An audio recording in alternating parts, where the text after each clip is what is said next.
and welcome back to the Earthon Survival Guide, a podcast for all disciplines, paths, players, game masters, and enthusiasts like myself and Josh. I am Dan. I am Josh. And tonight we are going to talk about all things geographical and one thing quizzical, because we have one email to get to first, but after that email, we are going to dive deep into Cara Fahd geography, because it just needs some love, and we got to talk about orcs, because it has been way too long since we talked about orcs. Orcs are great. They are, and I have a friend who plays nothing but orcs, so I got to give them as much love as possible, because that's just the way I am. Anyway, so before that, we have one email that came in from a listener who goes by Insaniac99, and nines are just cool, so dig that one right there. Thanks for doing a great podcast.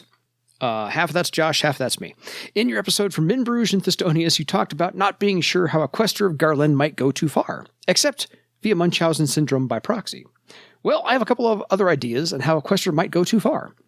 First, from the more traditional aspect of not wanting to see people in pain and healing that pain, you could get helicopter parents, or any other overprotective archetype that doesn't allow their charges to be put at risk in the first place.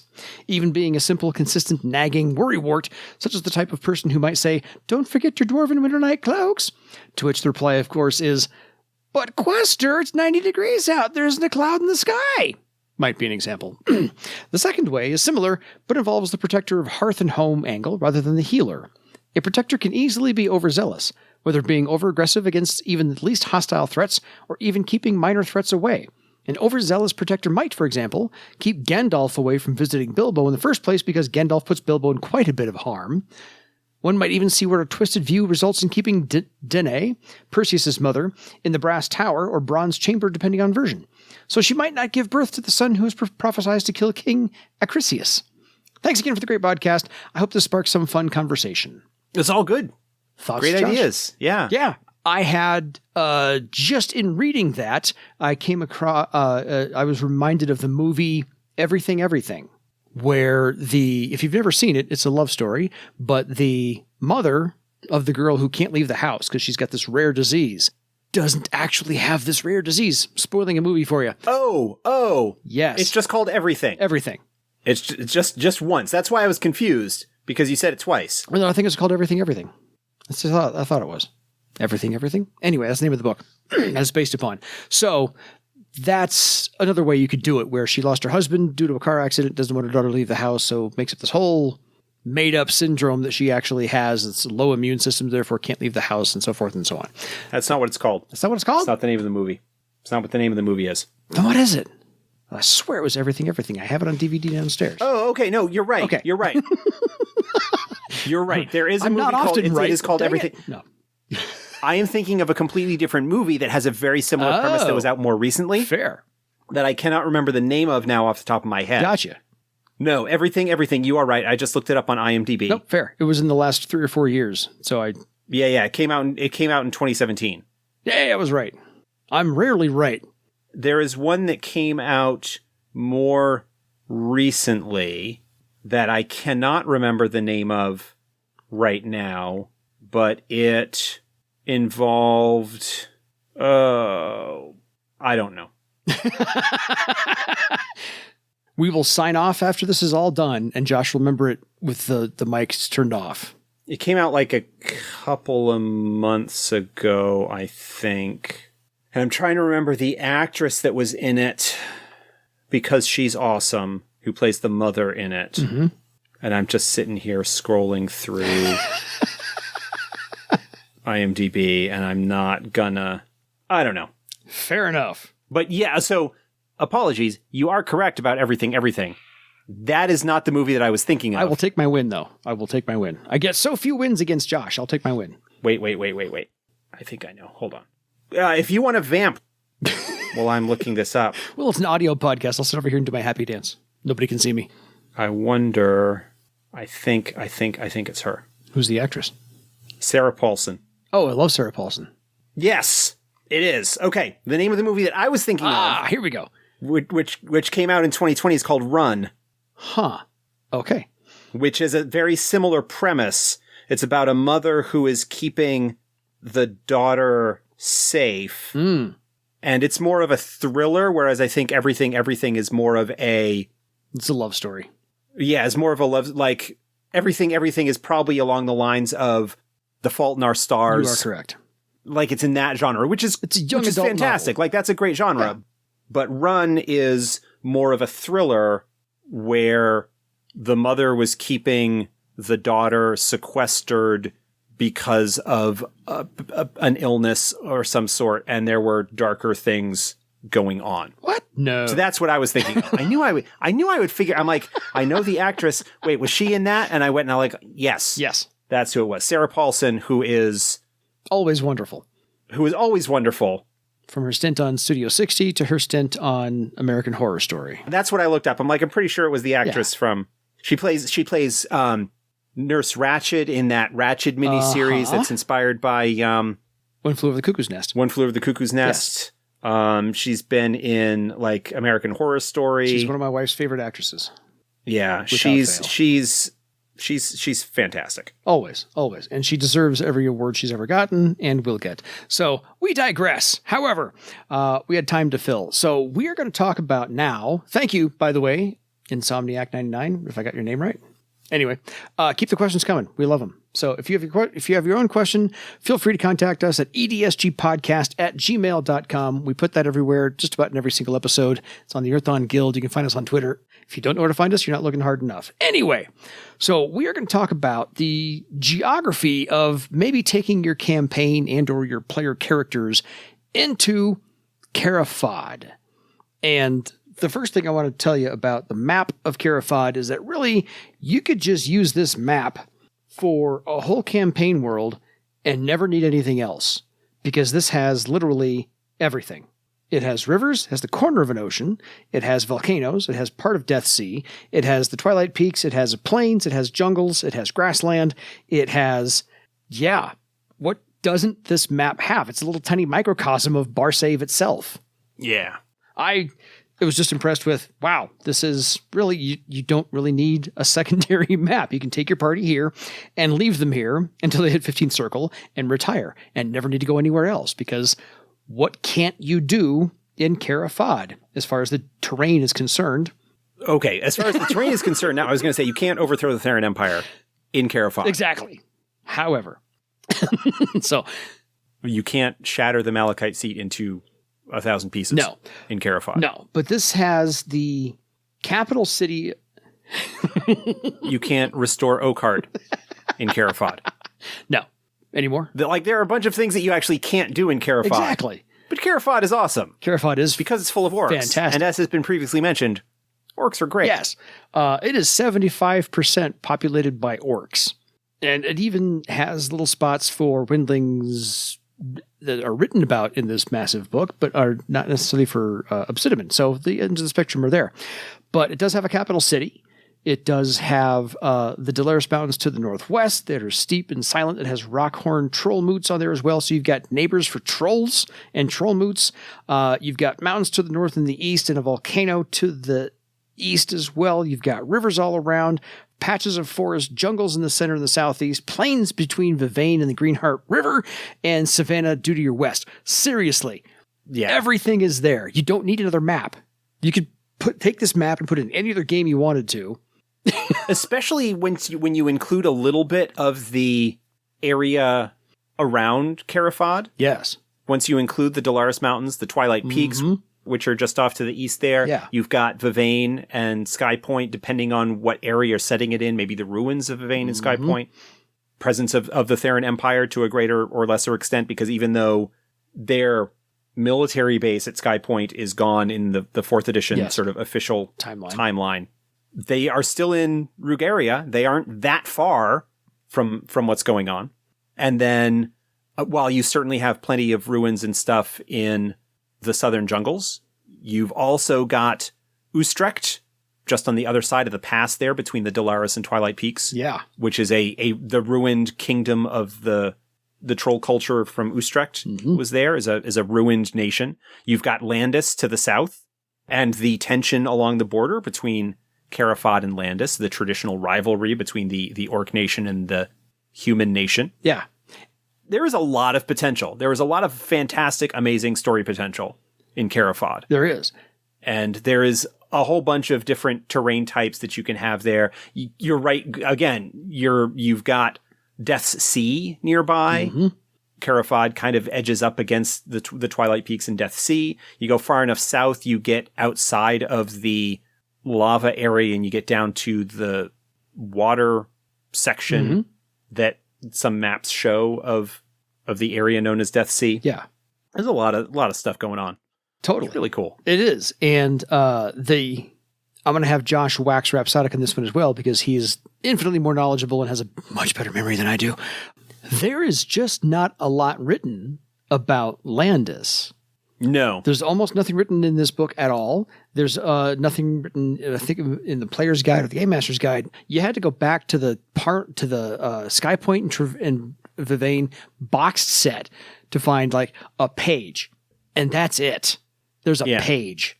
I am not 100% sure. I may, this is sort of like one of my questions for Lou. I like to remind myself whether this was the case or not. Fair. I seem to recall at some point Lou Prosperi mentioning that one of the reasons potentially that Landis never saw a whole lot of development was because it was sort of intended as an area left more open for game masters to develop on their own. Oh, gotcha. Rather than provide a whole bunch of setting book level detail like we got with Thrall, like we got with Parlanthe, like we got with Sky Point and Vivane even.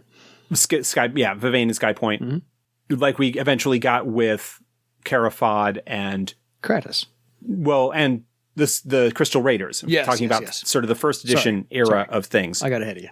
But also part of the development plan for first edition was looking at talking about events. We had like kind of stuff leading up that first phase 1 of first edition, which was initially a lot of laying the basic groundwork for Barsave as a whole and exploring some of the and presenting some of the stuff that was going on there with presenting the Serpent River, presenting Thrall, presenting the Barsave box set in general, presenting just some information that fleshed out the details, map. Right, that kind of fills out the map and lays some of the seeds and some of the stuff that leads up to the arrival of the Triumph and the events of Prelude to War.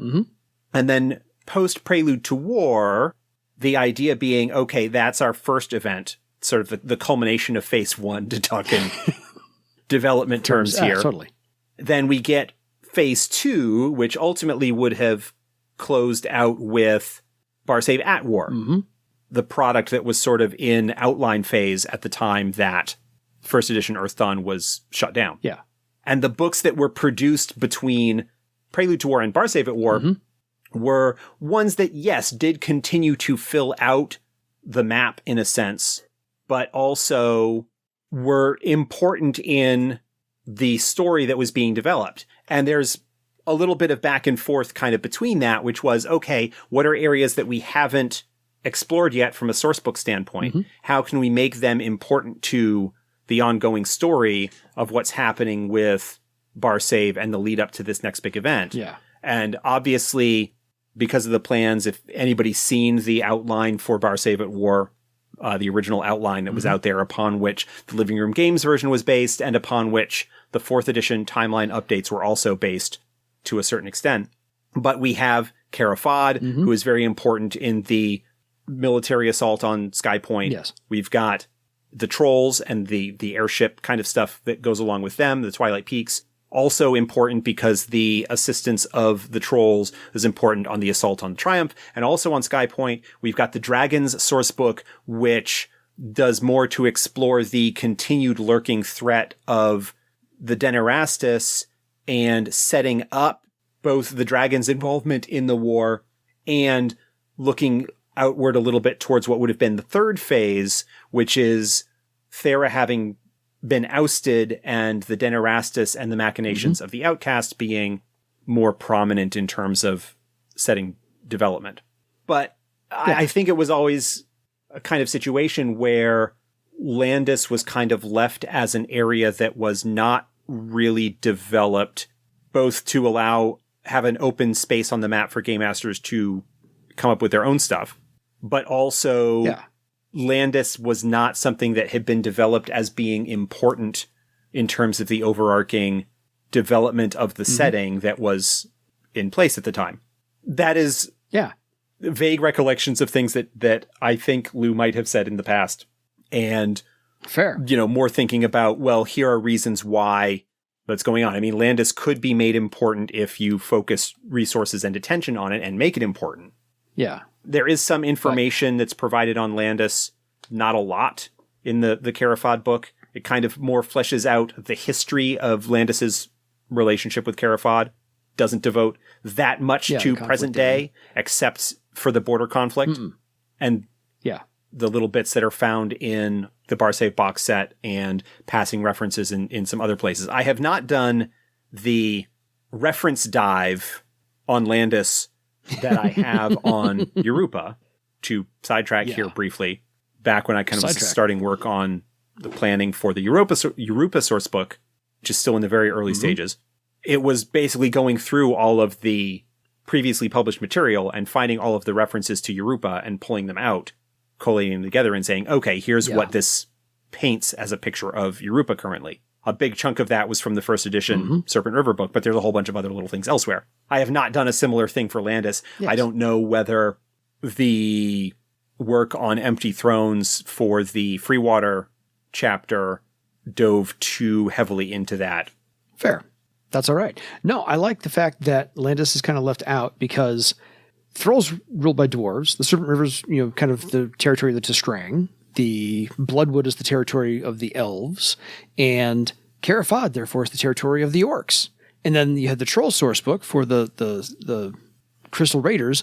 And so each race was getting their own, those that could, was getting their own little section of the map to flesh out. Windlings are kind of, a little too sparsely populated as a collective to have their own nation or part of the map. Yeah, Windlings don't have the numbers or the population center to really necessitate a full-blown book. I think the largest population of Windlings in Barsave is Glenwood Deep, and I don't know that you would necessarily need to devote an entire book to that. And Obsidian likewise are pretty sparsely populated, and they don't have a unified culture the way that Thrall or Cara Fahd or anything like that is. Yeah, and even Par Length is, kind of the area of the horrors. So they got their own book, box set. So anyway, so I like the fact that Cara Fahd got their own source book. It's also a wonderful statement to say that, the most populous former slaves, because, other races were enslaved, but not in quite the same number as the orcs have, as we've covered on the orcs episode. They got to have their own, calling place. They got to have their own meeting and say, no, we're staking our claim here, planted their flag. We're going to recreate Cara Fahd. So they use the old name with the new name. And that kind of does something to the pattern of the geography there as well. But I like the fact that the orcs get their own nation. Gosh darn it. So they get to bring it back. So we've covered some of the, just like I said, the high points of the geography itself, but the 8 or so tribes that inhabit the central area of Cara Fahd, main city of Claw Ridge is their capital city, but the 8 main ones that are there, the borders between where each tribe ends and begins change daily.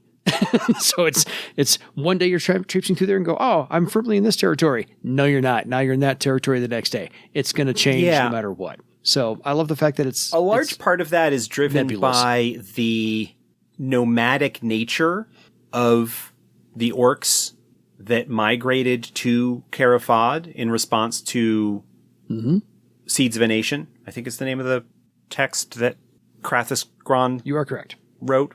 Orcs traditionally, or at least what is sort of presented as the ideal of orc culture when we're talking about orcs, in the same way that we talk about the Highland trolls versus the lowland or city trolls, we've got the orc carads, the nomadic tribes, the horsemen, the cavalrymen of the sort of orc ideal, as opposed to orcs that live normal lives among other name givers. But the historical, cultural background of orcs as nomadic riders carries over to their establishment in Cara Fahd. Despite some of Crathis Gron's efforts to settle them down, don't want to use the word civilize them, but to settle them down, to establish a culture, a capital, a city, society, a place that they can functional society interact with other name giver nations on an equal footing. And the territory that is granted to the orcs that followed her, as well as the one tribe of orcs that was there already, at least one tribe of orcs that was there already, that nomadic nature means that borders are kind of conceptual. I had the pleasure once upon a time of working with somebody who said that we were building a new company as it was, and all the policies we had were carved in Jell-O, so they could fall apart at any time and then be rebuilt because it's Jell-O. So one of those things. That's actually not really how Jell-O works, but that's fine. I know, but that was his phrase to use. I understand the sentiment. So it's just the metaphor gets away from him a little bit at the end there. It's not mine. Fine. It was his. But it's still fun to say. It stuck with me for all these years. So let's say you are going to bring your traveling band of adventurers, your ne'er-do-wells, into Cara Fahd in hopes of riches and plunder and whatever the hell else you're looking for. Again, 75% populated by orcs. Maybe not the world's best idea. But Cara Fahd has two things you cannot find there. It does not have elemental wood, does not have gold or silver mines. It's mostly iron. So, little interesting tidbits. Certainly as a prominent resource, I would expect that it is possible within the southern jungles that artisanal elemental wood could be found. Small nodes that an elementalist or a couple of elementalists could use to get true wood. But you would not have the level of the amount that would result in, for lack of a better term, industrial scale elemental wood mining. Certainly not like the exports or the potential for elemental wood that you have in, say, Bloodwood or the Servos jungle or something like that. And that's an interesting question. Is that something that is because the southern jungles, the woodlands of Cara Fahd, are not large enough to provide the mystical gravity that would result in true wood coming into being compared to Bloodwood or the Servos jungle, both of which are much, much larger? Is it something that is perhaps related to its proximity to Death's Sea? I am now suddenly... I'm with you. I'm blanking on the curious about geography. something. Hold on. I just love the fact that there are two active volcanoes constantly with a flow of lava down the slopes into Death's Sea. And it hasn't stopped for, a century or so. And both of those peaks should just have the nickname of Death's Eyes, because that's what orcs would call them. So the majority of, at least the introduction to Cara Fahd in the Nations of Barsave, Cara Fahd, is, imagine... There it is. From page 27, I love this little sentence. Okay. Hit me. True wood, proximity to Death's Sea. Very, very high concentration of true fire. You've got the volcanoes and stuff like that. I wanted to make sure before I went spouting my mouth off. Yeah. In the litany of the elements, fire destroys wood by burning it. Yes. That is potentially an explanation for why, another theory for perhaps why Cara Fahd does not natively have a significant proportion of true wood. Perhaps it is too close to the massive reserve of true fire, the massive elemental fire gravity well that is Death's Sea, to allow true wood to manifest within its forests and jungles despite their age and wild status. Yeah, because there's only a narrow, I can't even call it narrow, there's only a river between the mainland of Cara Fahd and the Death's Eyes active volcanoes, which are constantly spewing forth this little trickle of lava to make a new slope every time. So yeah, I imagine maybe if Death's Eyes would stop producing lava, eventually maybe some elemental, some true wood. I don't know. Interesting speculation. I'm glad you looked that one up.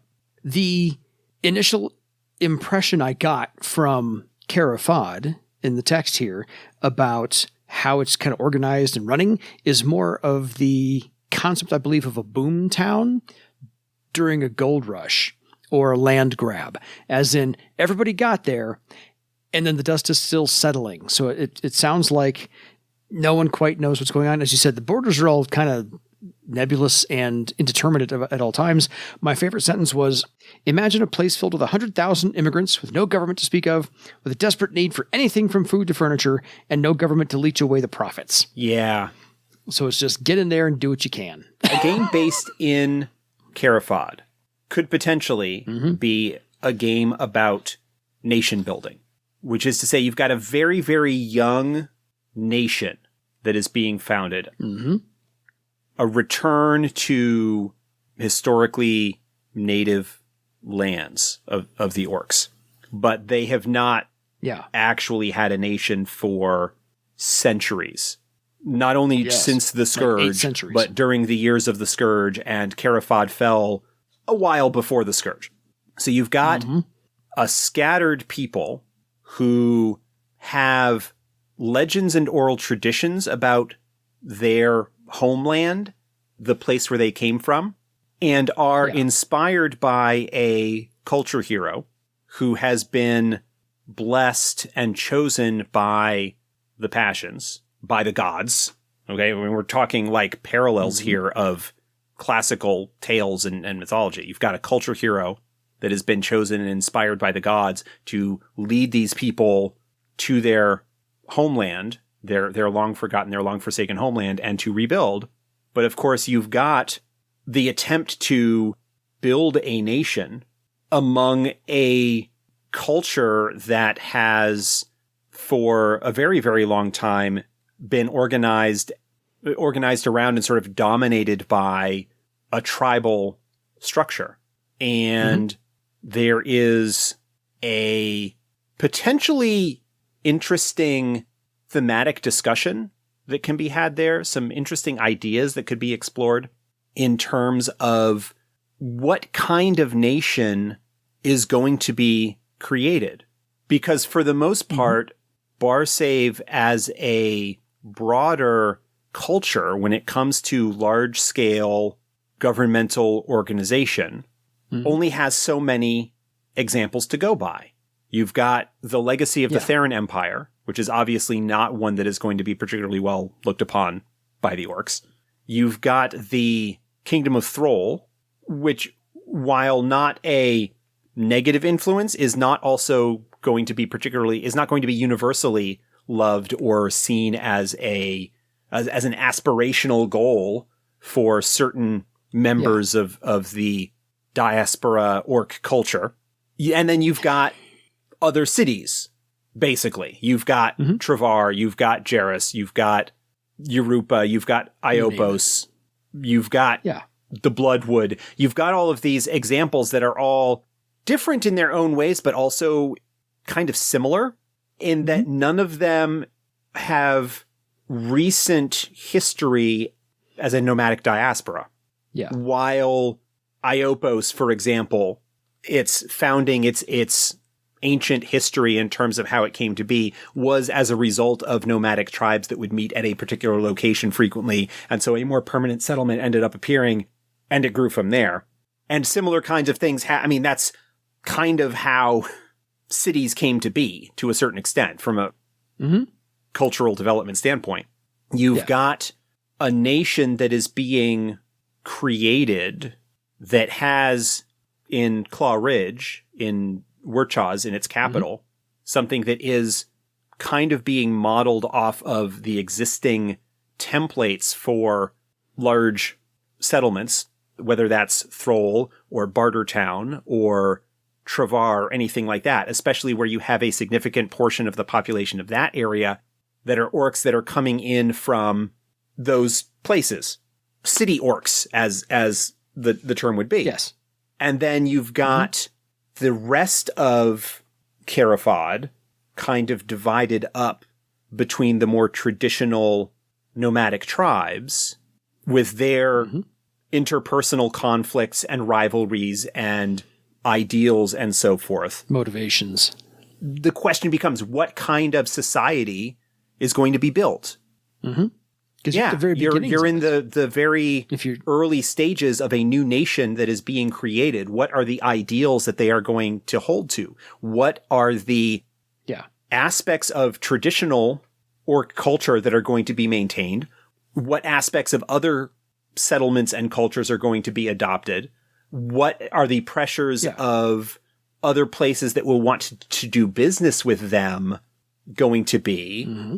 There is actually a interesting potential colonialist kind of idea that you could look into. How does a culture that founded itself, in a sense, by showing up with an army where two other forces were going to fight and saying, no, you're not fighting here. This is our land. Get out. That's the incident at Claw Ridge. That's what happened towards the very tail end of the Prelude to War sequence of events where Cara Fahd was founded. Krathus Gran showed up with a whole bunch of orcs and said, hey, this is our land. This is our sovereign territory. Neither of you are welcome here. Get out. How do they continue to avoid the pressure that is going to be placed on them by Thrall? You know, this huge economic and political powerhouse within the province. With Travar, which is a little bit closer, but also an economic powerhouse. With the Theran Empire, who are certainly not well liked, but a powerhouse off to the south. The Theran War and the driving out of the military might of Thera is certainly something that changes the perspective of that. What about as we start to allude to in Empty Thrones with Freewater and the conflict that's going on there, what about the rising desire for the people in Landis who might want to see themselves unified into a larger, more prominent political entity, as opposed to continuing to be independent villages and so forth, operating in this area that was traditionally a human kingdom?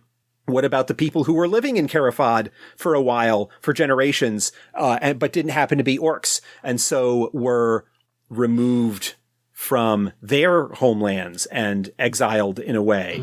I mean, there's a lot of potential interesting socio-political commentary and exploration that can be brought in there. Well, and then again, you've got one primary race, the orcs, who are coming in, as we said, 75% orcs. How much are they going to allow other races to assimilate or maintain their own culture if they decide to live in Cara Fahd as well? So we've got all that going on. All of that aside, lest I dissuade anybody from exploring the amazingness that is Cara Fahd. If you are not down with massive socio-political explorations, if you're looking for some more traditional stuff, it is also an area that has a lot of ruins and forgotten history. I was just going to say. And areas that you can explore and have more traditional adventures in. Forgotten, abandoned cares. There were many cares. Some of them don't even have names anymore, so that's another reason to go traipsing around in there. Some of them do have names that were not breached. There's the Warchaz Fortress as well, which is, as you said, in the the capital city of Claw Ridge, which is mostly and I was trying to let people know what things look like, because this is all just text and you have this movie in your mind as what things look like. Claw Ridge is mostly just haphazard mosaic styles of buildings and construction. Sometimes tents, sometimes wood, sometimes adobe, sometimes brick, kind of go with it as you will. But there is one meeting place in the middle of Claw Ridge called Quick Tree for windlings. All the windlings eventually will meet up in there and hang out for a little while. Maybe not live there, but it's a big freaking tree. It does cause a lot of shade. But yeah, as annoying as orcs find windlings in general, don't mean to make a broad, generalized statement, they still have a whole big tree for windlings there, and that's not too bad either. So we can get into some of the actual individual cities people might actually get into when they do visit Cara Fahd, as instead of just wandering around aimlessly in the wilderness and whatnot looking for cares, which, believe me, they can. There's a boatload of cares there. Just on the map itself, the ones that are pointed out are plentiful. But there are towns and cities of Mountain's End, which I know it's in and of itself has 41 taverns and 22 inns. There's a huge shrine to Garlen there. There is the town of Harvest, which has grain silos 60 feet tall and a newly built water tower. They're working on irrigation there, which is something I've not come across in anything else in all of the writings of Earth Dawn. There's the Thunder's Rest, which has 1,500 orcs, mostly belonging to the Broken Fang tribe. So that go there as you will. And then Gavosht, the second largest city, mostly run by Rejruk's foxes. And it's the only planned city in all of Cara Fahd, which sounds weird. It has straight roads, street signs, everything's well laid out on purpose. Otherwise, any other city you go to is going to be just like chaos and like it was planned by somebody who was drunk and riding backwards on a mule. So, thoughts, Josh, on any of the cities that you want to go to, or where they should hit first, maybe, or avoid at all costs? It depends on what you're looking for. Claw Ridge is probably the best first stopping point because it is the largest community and is the one that, while haphazard and chaotic from an architectural and urban design standpoint, is still probably most familiar as a traditional city, or fantasy city, at least in that regard. Yeah. Gavosht is probably a decent second one, although that one is apt to feel a little bit stranger, perhaps because of its planned nature in the otherwise unruly and haphazard nature of orc communities. But it is a little bit more centrally located in terms of Cara Fahd's geography, whereas Claw Ridge is kind of perched up at the northern end of things, kind of a long way from the jungles and the southern border where a lot of the tension and drama can be found. And not to leave anybody else out, since we mentioned the Quick Tree, where all the windlings kind of congregate in Claw Ridge, there is a Kelpoya Island in the middle of the Locust River, which is mostly inhabited by Tiskrang. So there's a relationship going on there with their neighbors in Cara Fahd, mostly being orcs. There's also the ruins of the original Cara Fahd, which have not been found somewhere in the deep jungle. So that's a possibility to get your team to go there. There's the Black Quarry, which is actually not a quarry itself, but a mining city, which is kind of like New York, the city that never sleeps. It's always got something going on. Nothing ever closes. Mostly Claw Ridge territory as well. There is the Citadel of Turthon, which is cursed by Locost and Dis and their war. Yeah, that is a... Go ahead, Josh. secret to a certain extent.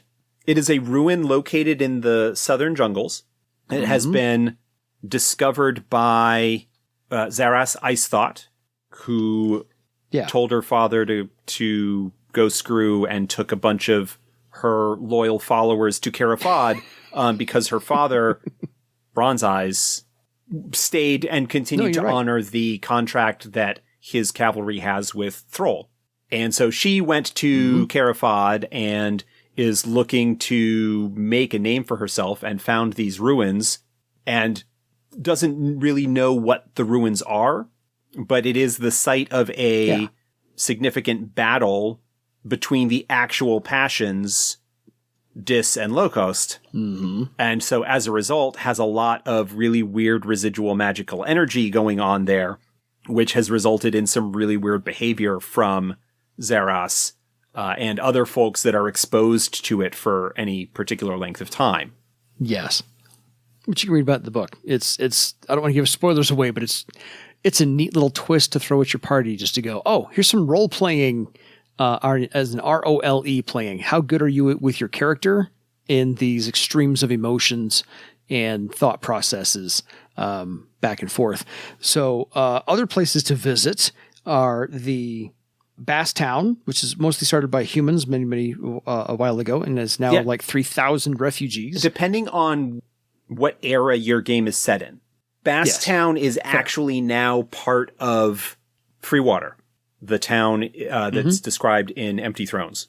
Basstown is part of what became Freewater. It's that same area. And so a lot of the stuff that relates to Basstown and the refugees and so forth that's going on with that ties into Freewater and the Long Live the King arc within Empty Thrones. Fair. So I'm just here to spur Josh on to update us to 4th edition, which is fine by me. There is also, by the way, the Legion of Damnation, which is amassing at the southern end of Cara Fahd. So that's just fun. A group of, nastiness. There's Carap, which is, again, most Carap is the other piece of Freewater. Freewater is the result of Basstown and Carap coming together to form a single community. Joining together. Gotcha.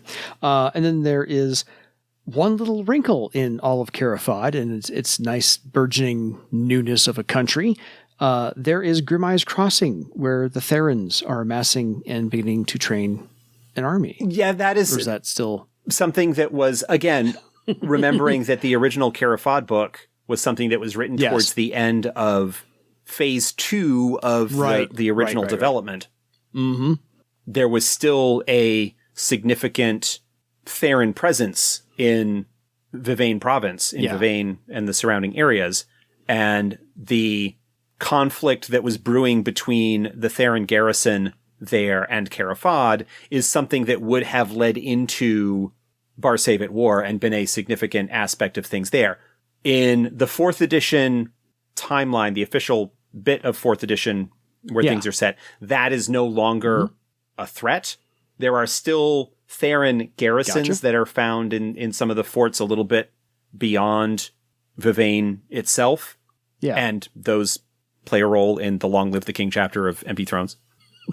Basically, if you are looking for an update of what the situation sort of is with Cara Fahd, that's what you want to look at. You want to look at the Long Live the King chapter of Empty Thrones. It lays out, certainly not to the extent that the Cara Fahd source book or various things, but it does draw on those earlier source books for inspiration as things that are going on and continuing to be an issue in that area. So at least tying things together nicely. Tying things together and updating things a little bit. So what's the update, if there is one, on the refuge of Lilasthala? It sounds familiar, but I'm not immediately. No, fair. I just wanted to bring it up because it's kind of a cool little entry, and it's near the Dolaris Mountains and the Locust Rivers, and they are really untrusting, and their headman is Gronthan Shorthorns, if that name rings a bell, but they pretty much are not very friendly. They've got archers watching the skies at all time, catapults filled with pepper paste, barrels full of arrows all over the town, and they just don't like a lot of visitors there. So one of those things. But again, places you can go explore with your party and see what they're all about, and plenty of NPCs to throw at people. Just a couple things to keep in mind. That's just the geography and the, as Josh put out, the geopolitical movings and shakings of what Cara Fahd is. Let's not forget, it has its own set of creatures to be wary of as well. Porcupine snakes, lava frogs, the carrot cobras, the Qualtech, the Interlock, the Resric horses, the ghost mushrooms. That's just fun to throw at people. Those are slightly poisonous. And by the way, Cara Fahd, even being a new nation, does accept journals from adventurers and adventuring parties, just like they do at the Great Library of Thrall. To the same extent that the Great Library does, or are they only interested in things related to Cara Fahd? Mostly in things related to Cara Fahd, but they'll pay you, I think, 60% versus what they don't have the bankroll because they don't have the same kind of resources. Couldn't find the word. They don't quite have the same bankroll. But yeah, that's an overview of Cara Fahd. What else you want to throw at us? Fascinating. I talked for a long time about some of the really cool, interesting stuff that you can do with and about and around Cara Fahd. I studied the book and Josh's memory about the former Basstown Resistance. Lilasthala, I grabbed my book and looked it up real quick, is another community on the border of exiles and refugees that were kind of kicked out of Cara Fahd and not happy with the situation. as opposed to being dominantly human, which is what Basstown's situation is. Lelystala is elves and, to a lesser extent, trolls. But it's a very similar kind of situation. It's just not close enough to Basstown/Freewater to be incorporated into that community. They're kind of up towards the more Theron side, but they don't like the Therons either. And then we didn't even get into, with the increased trade and development that is happening in Cara Fahd, that makes a happy target for Crystal Raiders, whether from the Twilight Peaks or the Dolaris Mountains, either side. And you've got the more violent and bloodthirsty tribes, moots of Crystal Raiders on the Cara Fahd border. You've got the Bloodlords there. You've got the other one who's, again, name I can't remember off the top of my head because they aren't the Bloodlords. They're the other ones. We'll get there when we do Crystal Raiders. Yeah, we'll get there.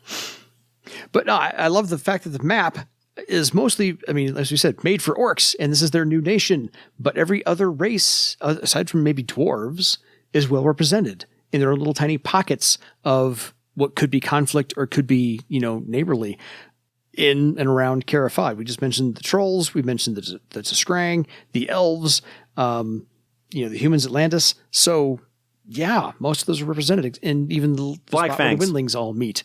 The only thing that's missing Black Fangs. Blood Fangs. Bloodlords and Black Fangs. Black Fangs, that's right.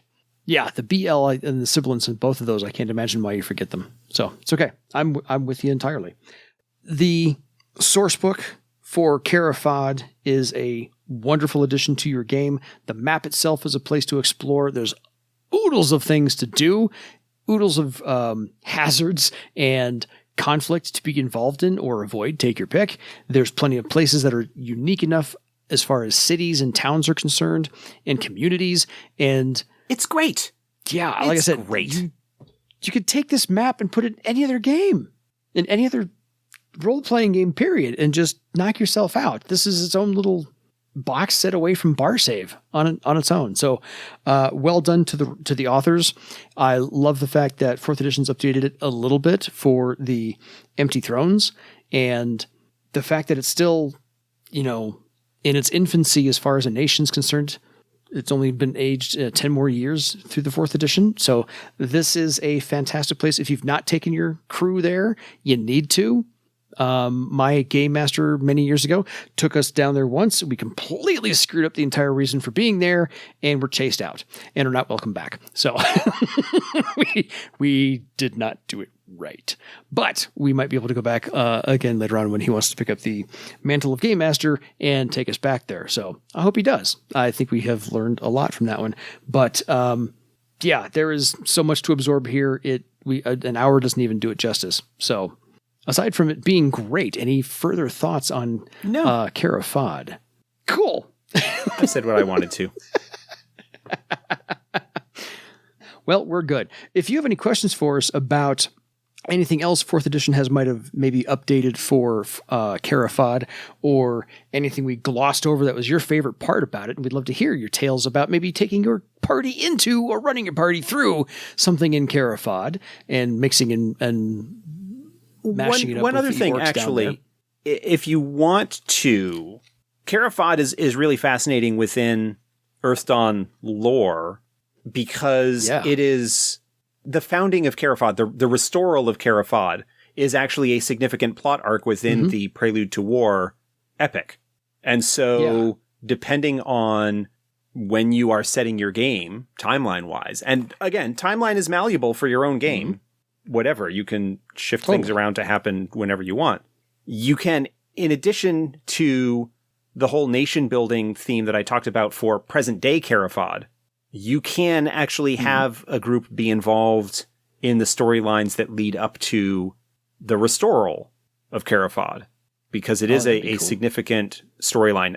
The Blades arc, which I have praised on high, the Blades adventure from 1st edition, obviously would take a little bit of work perhaps to update it to 4th edition if you wanted to run it in that rule set. But the storyline itself also ties in significantly with Cara Fahd. And the Cara Fahd sourcebook actually talks about the Blades of Cara Fahd, which are the focus of that adventure series, and how they are an artifact that would be of great importance to the nation. So there's a whole bunch of stuff that can be done with Cara Fahd, past or present, to really involve your group with that, especially if you happen to have an orc heavy group or your group really likes orcs. Mm-hmm. There's just a lot of cool stuff that can be done there. Yeah, there were 1,000 ideas thrown into one little source book, and there's so much to play with. It should be its own separate little game. Just going to say, right then and there. So if you have any tales of Cara Fahd to send our way, we would love to read them. Maybe not on air. Take your pick. We'll do other one you want. So feel free to email us at edsgpodcast@gmail.com. And until next time, it is time for you to go plant your flag, build your own nation with your own legend. Good night, everybody.